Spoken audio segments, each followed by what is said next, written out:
Hello, hello. It is John Binnie, and welcome to today's drive home. Look at the sun as it appears.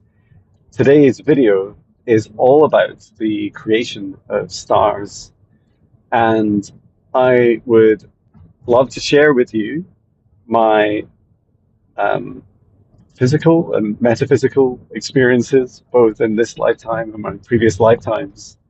And I'd also like to bring in some of the wisdom and knowledge from my guides as well.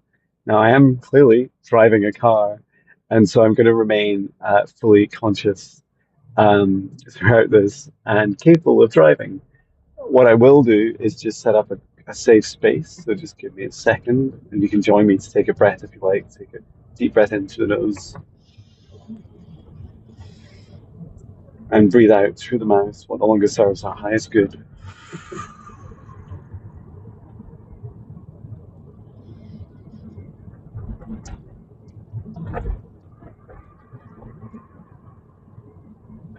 And once more.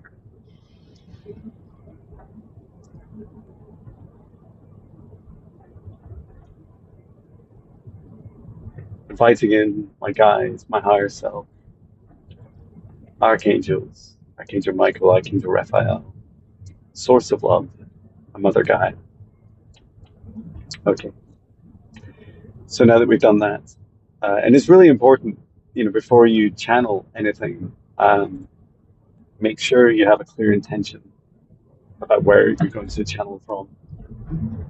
Okay, and let me start with my soul origins. So I've made a few videos about this, um, but I've never gone into any detail. And in part because my human mind has found it difficult to comprehend. Um, and so today's video, since we have a long drive home and the beautiful sunshine, look at that, um, I'm going to make the most of this this experience and really settle into the truth, my truth as a soul and as John, this incarnation of John. Um, so yeah, let me start back in the early dawn of this universe. So when this universe was first created, when it first came into consciousness and awareness, um, there weren't many beings in the universe, um, and it feels like beings that did exist in the early stages were more elemental. So they were more about building the universe. Um, and by elemental, I mean closer to, earth, wind, water, fire, electricity, um, love, energy, like these elements. I know that's beyond, or not all the same elements that everyone else might describe in the world, but they resonate as elements with me. And the way that stars were born was first of all uh, in nebulas, and so the nebula is a nursery of gases and um, particles of matter. That's how we would see it energetically. A nebula is, and everything is energy first. Okay, energetically, a nebula is a womb. It is a birthing place, a space of birthing. A nebula has a frequency. It has the ability to set a frequency and intention. The nebula itself has a consciousness and a co-creative consciousness. And it is in nebula's form in spaces where the universe needs that frequency to be incarnated. So, for instance, a lower or void um, area of the universe would need um, beings and consciousness to exist in order to raise its vibration. And keeping in mind that maybe we'll get onto this later, the universe is constantly seeking to rebalance itself. So it's in this perpetual kind of yin and yang um, balancing, whereby it's constantly creating low and high frequency and everything in between, dark and light and everything in between. Just like we see space in our night sky as darkness and we see stars as light, the universe is perpetually doing both, creating space and creating stars that shine in that space.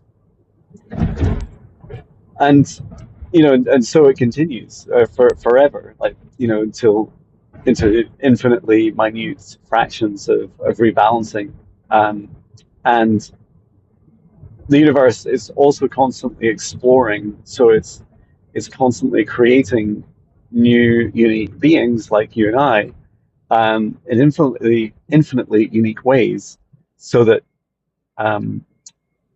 the source of this universe, the creative force, can experience itself reflected back to itself in uniquely infinite ways. And this is how the universe evolves, through this constant experimentation.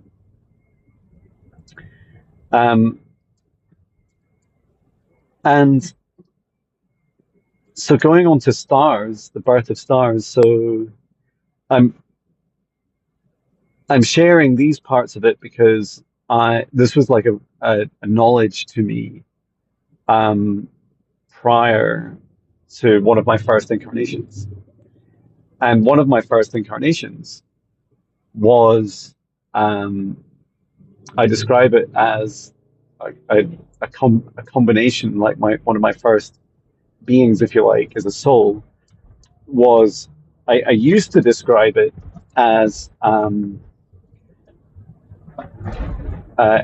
angelic elemental, an elemental angel.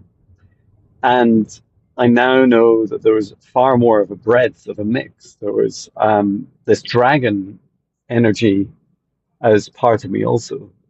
And so the angelic side was more about the higher, the ability to reach into higher frequencies.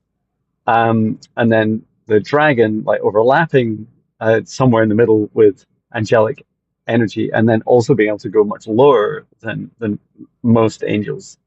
There are exceptions, such as Archangel Michael. And that seems important for me to share just now, so I'm sharing it just now. More will be revealed. And the crux of what my job was back then was to help the souls that chose to incarnate as stars, but also planets,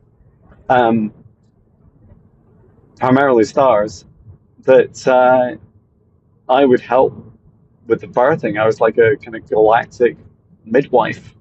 I would help with the conception. I was going to say inception.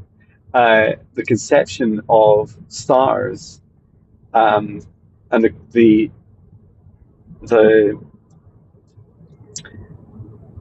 it's like the injection of a soul into matter, into the physical host, which for a star, like the nucleus of the star. Now, my physics, astrophysics, isn't like amazing, right? So you're gonna have to bear with me on some of these terms, and there's my disclaimer. And some of which I feel like I can even remember for a second what was at the core of a star. But I'm going with the word nucleus at the moment.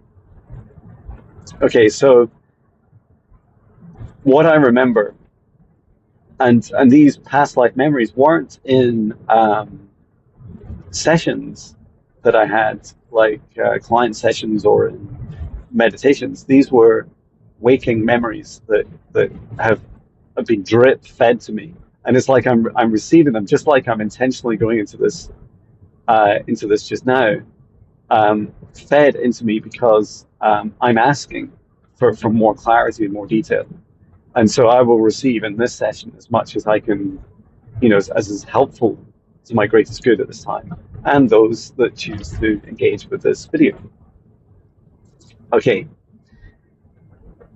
so what would happen is I would be like this. I was like this flying and yes, also singing angel, dragon, elemental angel that would fly around the universe, and I would sing this song.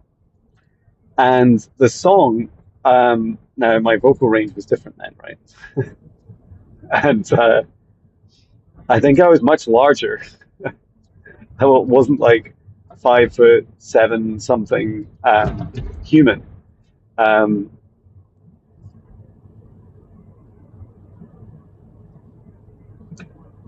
it's still recording. This is good news.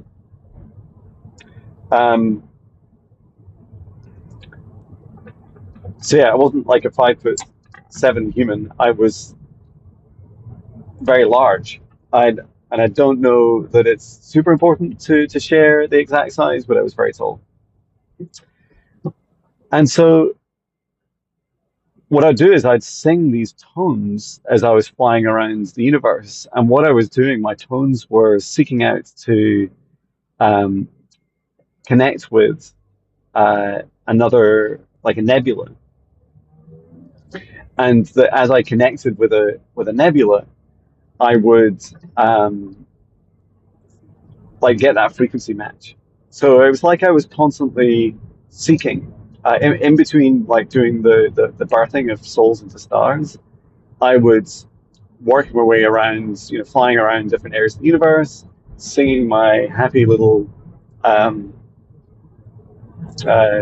heart out, trying not to swear, and I like these pitches that I would sing were like, but that was like that would be a high frequency if I wanted to, if my next mission was to activate, like to birth a high frequency, high vibration star. But there are also lower vibration stars. Oh, look at our sun. Hello, sun. That is so beautiful. So once I arrived at Nebula, I would, it was almost like a nebula would have a queue of hosts growing. So the hosts would be the very core of a star. And it's funny as I'm having this recollection now, I know that the nebula itself is huge, but to me it appears small, like really small, like the size of. I'm trying to think of a good reference. A swimming pool, you know, like a public swimming pool. And in there's these stars like sat there, but they're kind of lifeless. They remind me of the egg, like a female human, like a woman's egg, and that is fascinating, right? And so what would happen is I would turn up, and as the uh, as a soul had chosen to become part of the like to live an incarnation as a star, as a sun, I would be there to help facilitate it being birthed. And what I remember is having this ability to hold energy. Like I can't show my hands, so I'm driving. But imagine two hands, side by side. And what I do is I would oh, this road's closing soon. That's nice. What I do is I would hold out my what I think are hands or similar either side of the physical um, star, like the core of the star, and then I'd help this soul, and I see it like this kind of calling in this like beam of light, calling it in from the highest dimension of source above, and birthing in this soul down into into the star, into the center of the star. And so energetically, it was very much the soul choosing, which the soul gets to choose which star it it it is hosted by, the frequency, the area of space that that star will then go on to occupy, um, and the soul chooses all these things, and where source energy comes into this birthing aspect is source creates this umbilical cord which runs from the center of source, so this infinite source of love energy of the universe. This cord, it's the same. It's the same as this column of light that I was describing that also transports the soul down. Is that it's this direct connection into source, and this is really, really important, because energetically, what suns and stars burn is love energy. So it's source energy that is at the heart of what they burn. Now, we know differently in modern science, right? We believe that it's like we focus on the matter. We focus on, whatever stars burn on hydrogen and whatever else. Um, and so, but the reality is that energetically, that matter is a manifestation of source energy, and that source energy is infinite. Um, However, the souls that choose to be incarnated in stars and to live a lifetime as a star do not choose to live for eternity. They do, I mean, eons, right? Stars can live a very, very, very long time. Um, and they can be parts of galaxies that live for a very, very long time. But souls, just like, our souls choose, like our current incarnations, like I'm John, whatever age I live until, like my 90s or older or whatever. That what's good about all this is that my soul decided when I was born how long I would live, and it's not just that factor, right? It's like it's a whole range of factors.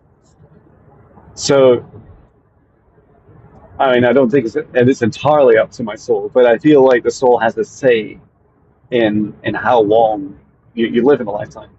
So same with stars, right? So if we do a quick recap, because there's a lot here, and no, I'm not going to draw this because I'm not very good at drawing, but also there's a lot for me to assimilate after this. So to recap, John flies around as an angelic elemental dragon angel, singing away. As I sing, I hit these resonant frequency matches with a nebula, a bit like a radar, like I'm receiving that ping back from a nebula. The nebula says, yes, I've got some birthing for you to help with. I turn up, I choose the next ready star to host the soul. The soul comes down from source above, look at that, from source above, and then comes down into the nucleus, the core of the star, and I hold with my hands, like I hold this kind of cylindrical energy field around this column of light, both transporting the soul into the center of the star and creating this permanent connection to allow the star to energetically consume uh, energy from source and burn potentially infinitely. Um, and there's this integration period that lasts a long time. Right? Now, time, I did a whole different video on that earlier called the quantum wheel of time. Um, but because I was just thinking, well, what if, like, if what I'm about to say is, um, before I rabbit hole in two different directions at the same time, um, what then happens is that my soul, my consciousness, um, to support the integration, I, I, I, I pair up with the soul, in this as part of the sun, and then I coexist in the the center of the sun, along with the soul of the star, and I'm there to help with the integration. So I help as a containment field to to hold space for this birthing of this star. So the star's sat there. The soul's sat at the center of the star. The star is igniting and getting, it's spinning around and gathering up more matter. It's attracting in more matter, and the star is born. Like the star ignites and is born in the night sky, or someone's night sky in the universe. And there's this point,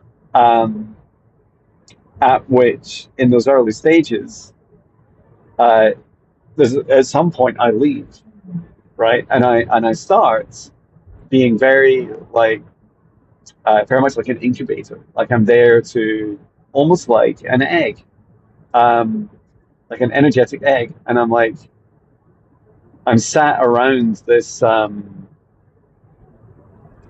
the outside, like a container for the star to allow it to go through its early ignition phases, and that feels really beautiful.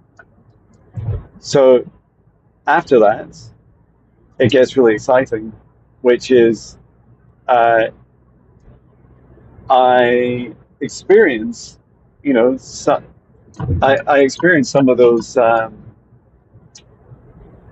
early experiences that the star does. Um, there's, as part of this, is also like navigation of the star. Like the star navigates to the best place for it, the best place to serve others.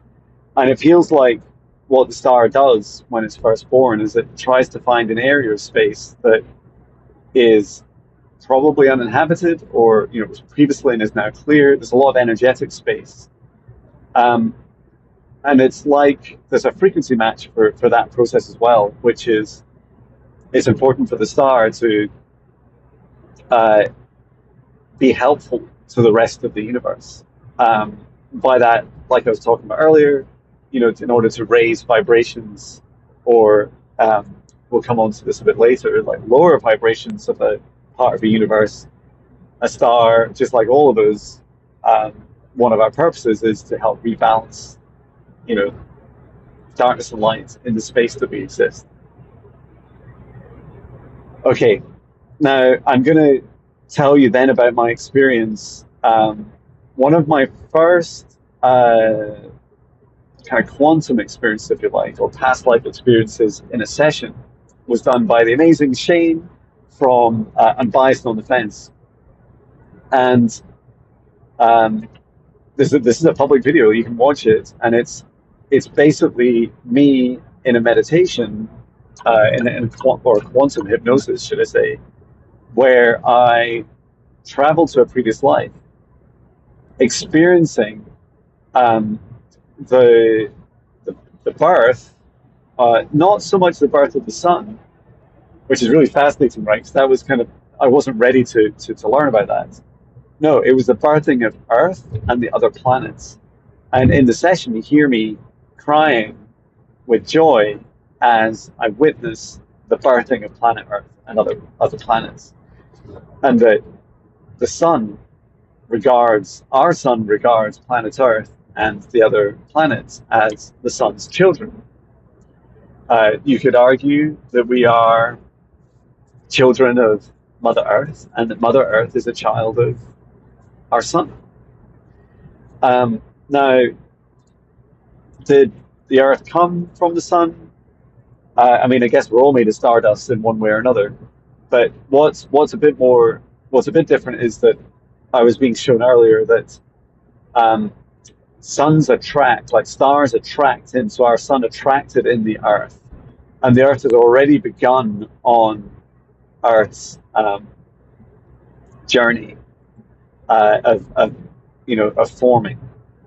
Um, so that's also really cool, right? Like some people believe that we choose our parents, and there's definitely an aspect of this with the Earth. And if you think about the partnership with the Earth and the Sun, planet Earth has a challenge in particular with the human race, but not just the human race, um, balancing growth and evolution without total destruction. And then the Sun, and the Earth wants to ascend. The Earth is ascending. The Sun is also playing a big part of our ascension. The Sun is channeling in these very high vibration love frequencies, these galactic frequencies, in through the Sun, and then transmitting them out to Earth. And there's all this, all the solar activity, the what we see experience as the Schumann resonance, solar flares. All this activity is a partnership between the Sun and the Earth. Um, so that's really beautiful. So yeah, you can go watch that session with Shane and I, and he just leads me through this really beautiful session. And now finally, arguably in this session, this chat today, do I really understand that, like, how it confused me for so long.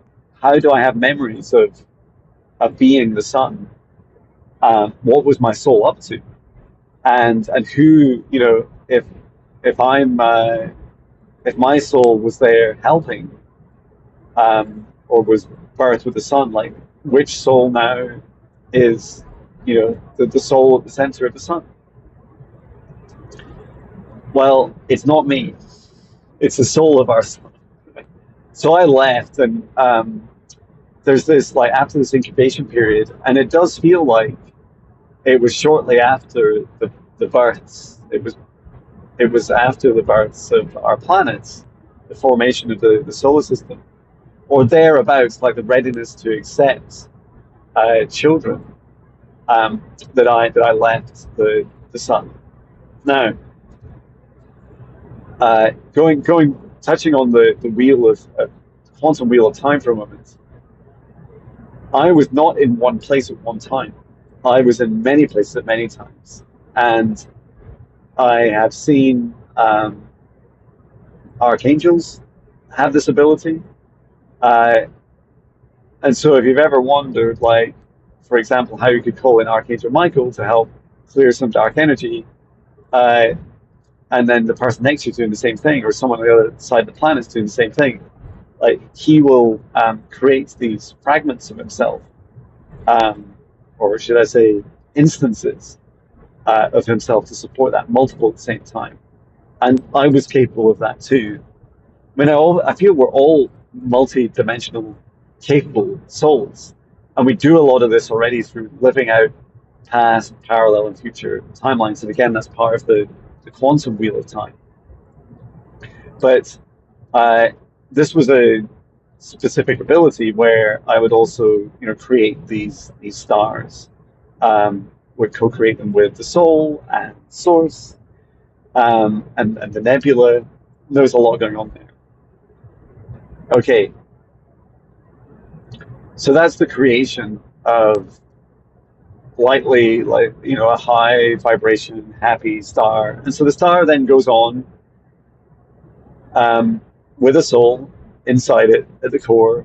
The soul's in charge and doing all the consciousness, and then creating their own soul system if that's what they want. If they want children or they want to be by themselves, floating around the universe, doing what stars do, being part of a galaxy or not.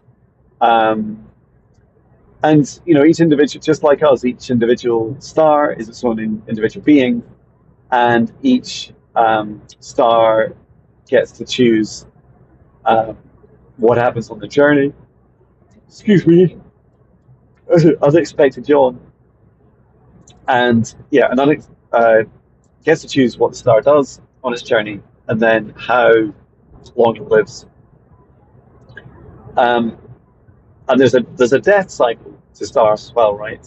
I do not believe I was involved in the death cycle, but what would happen is, like, not that far off what our conventional modern science believes, is that uh, stars eventually burn out.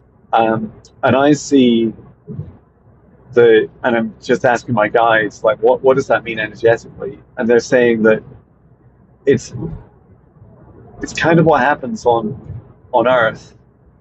It's not totally dissimilar. Is that the soul has decided prior or during the lifetime to begin to starve that connection to source.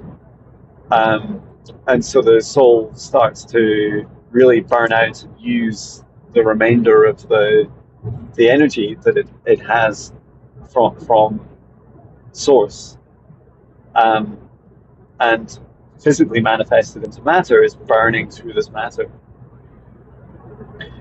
And then it'll either become, in its very final days, become dormant, like a kind of like a dead star that's just black, and creates no light of its own.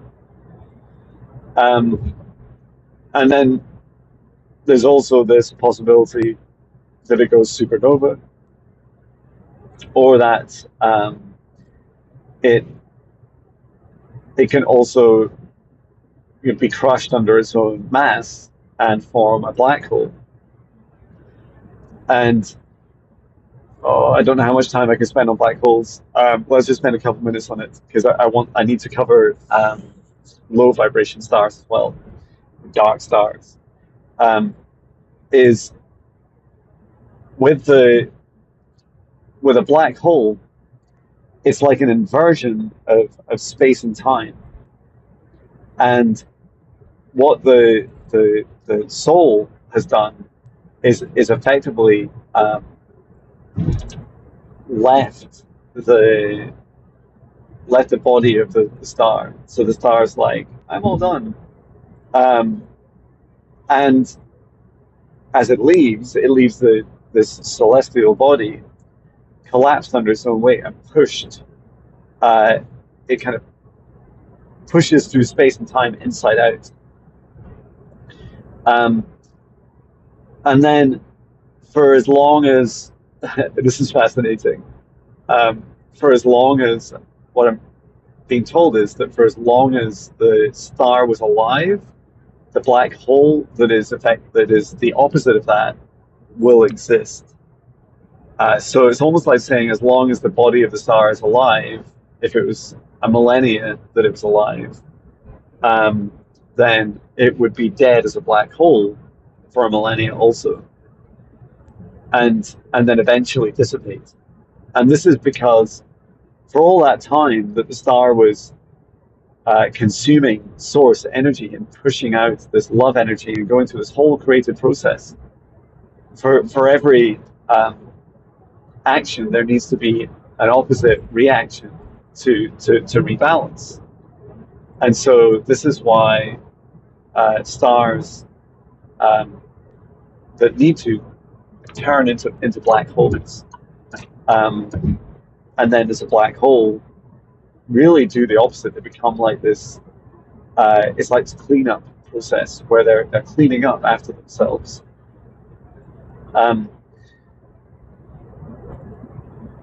Yeah, so that's really cool. Quickly talking about dark stars, or like low vibration stars.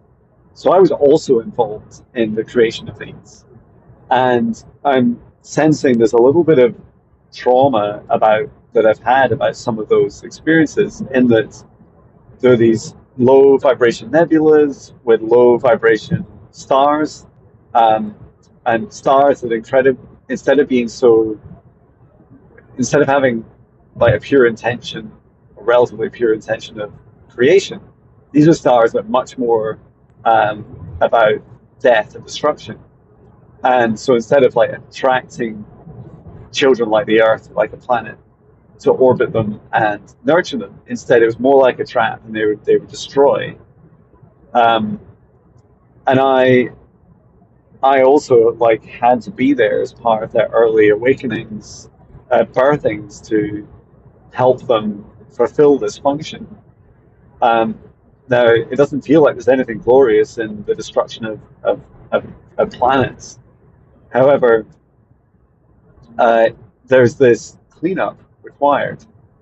So for all these, it's a bit like asking, well, why do we need black holes at all?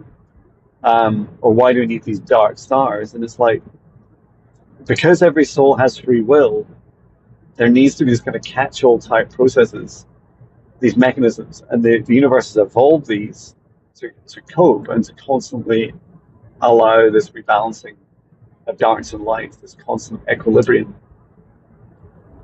And so that's very much a thing that, uh, and I remember like trying to save these dark stars, like one in particular where I had trauma around it. I was trying to save it. I was trying to like help it turn to light.